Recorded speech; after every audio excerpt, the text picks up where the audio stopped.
It's Father's Day, and probably no better gift for your father than meat. Steak to be particular, but we're gonna switch it up today. Okay. We're making kebabs, and we have a secret ingredient that's going in the kebabs and the dessert. Your father loves strawberry ice cream, so I'm making a strawberry ice cream cake. And we're starting with strawberries. Can you finish them up? Finish them up, and then what am I doing? I'm putting them in the food processor? That's right, with a 1/4 cup of sugar and some balsamic vinegar. Okay. Great combination, balsamic and strawberry. It sounds weird, but I've heard that before. Yep, it just brings out, because there's a little sweetness to the balsamic. So I'm also using the balsamic in my marinade for the kebabs, so I have a 1/4 cup, and it brings so much flavor and power, some like sweetness, a little bit of tanginess. A bottom. Yeah, a bottom, and then mixed with soy sauce, 2 tablespoons, which has that saltiness and that earthy flavor. You don't need much else to flavor, which is great. I love marinades like this. And then, of course, black pepper, and I have a good 1/2 teaspoon of ground black pepper. And then all we have to do is just whisk this up. And then the meat that I have here, just 2 pounds of sirloin, I'm just gonna cut in like 1.5 inch cubes. Okay. All right, so you get that going, and I'm gonna cut.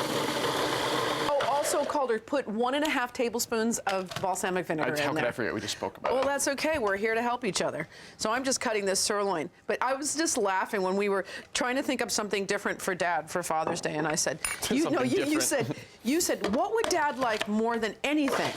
I'm like, really, honestly, couldn't think of anything that he would be happier with than this. Oh yeah, see, I put some plastic here because we're gonna make a frozen ice cream cake, and ultimately we're gonna wanna lift it out. So that's why the plastic is lining it there. I am almost done here. Just taking the fat off the edge here, and I'm gonna chop it up and cook it for Steve the dog. Okay, Steve the dog. Steve the dog will love it. I'm putting this in the freezer and getting the ice cream out to bring it to room temp? Yeah, because by the time this is frozen, then we wanna have a softer ice cream to put in for another layer. So I'm doing pretty well here, let's see.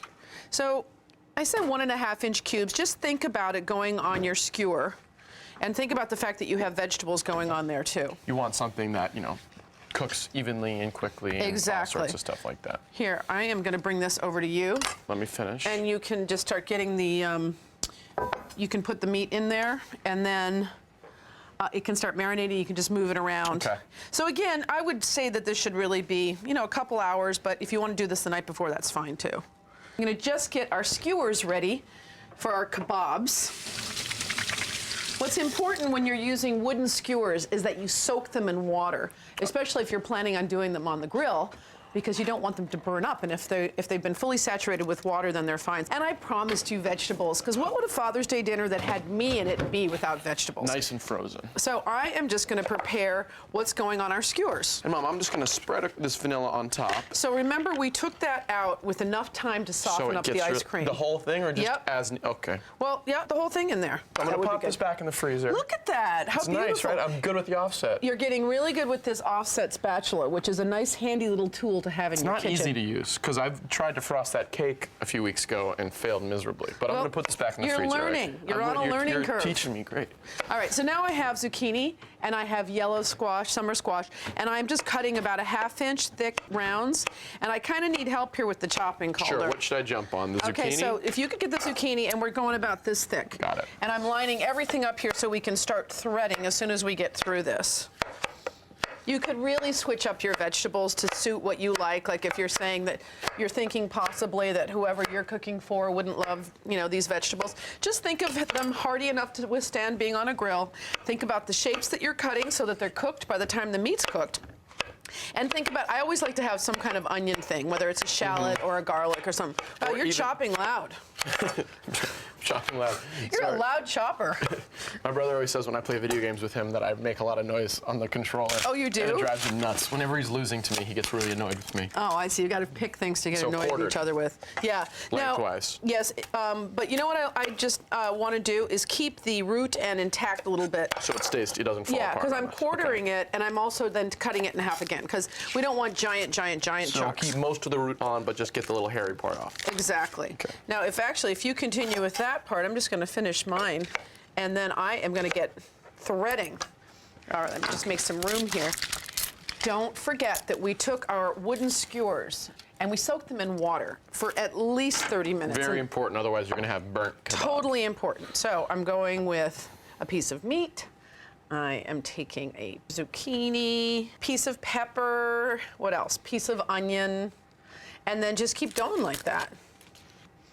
Another zucchini and pepper. You know, the thing about vegetables, if you're not a big vegetable eater, if you grill them, you will be very, very happy because they'll be next to that meat and they'll have that charred flavor. Can I just ask you something, Mom? Sure. You said to keep the root end intact, but do you want me to then cut it halfways too? Yeah.